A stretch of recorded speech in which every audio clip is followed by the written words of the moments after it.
मा फोरमायगोन आबै एम्फौ लाथा दि लादों नोंसोरो आं एम्फौ लाग्रासो बुरि मानसि एम्फौ फियो आङो खर' खाथु बिलाइ लायनांगौ आङो रोगानांगौ खानानै होफैनांगौ आं एम्फौ लाथाखौ फिबाय थायो फिबाय थायो एम्फौ लाथा फिनो आगोलनिफ्रायनो 10 बोसोरसो जाबाय खिमा आं गोदो गोदायनिफ्रायनो बोराय थानाय नुबाय लानाया आगोलनिफ्रायनो जोङो आरो दंबायो मिथिया लाबावगोन मा फोरमायो आबै एम्फौ लाथादि एम्फौखौ नोंसोर फिनायखौ दिन्थिफुंदो दिनैहाय जोङो एम्फौखौ लानानै फिनानै फाननानै बेखौनो जों खरस जायो आरो इन्दिबो लुयो थावख्रि लुयो जि दायो मा दिन्थिफुंदो दिनैहाय हारिमु हान्जा सुरनायाव हारिनि हान्जा सुरनायावलाय नांगोल जुंगाल ओंखाम होयो हालेवनायाव जोङो माइ गायनायाव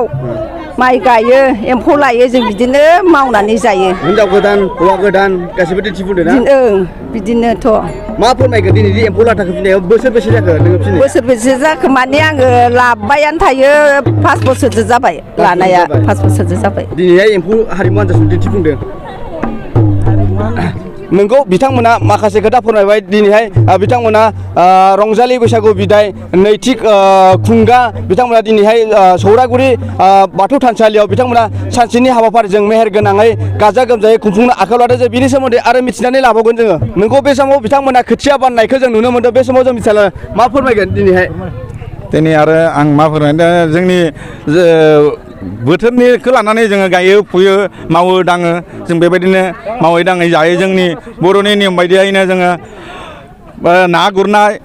हालेवनाय खदाल जावनाय सेन सानाय खखा सानाय बिदि गासिबो बायदिसिना एम्फौ लानाय एम्फौ फिनाय फानोबो जायोबो गासिबो बेफोरजोंनो जोङो न'खरखौ सालायो आरो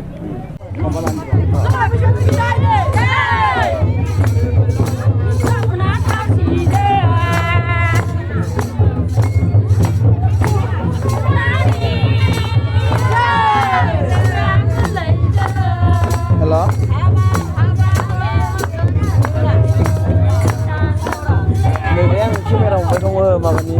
मिडियानि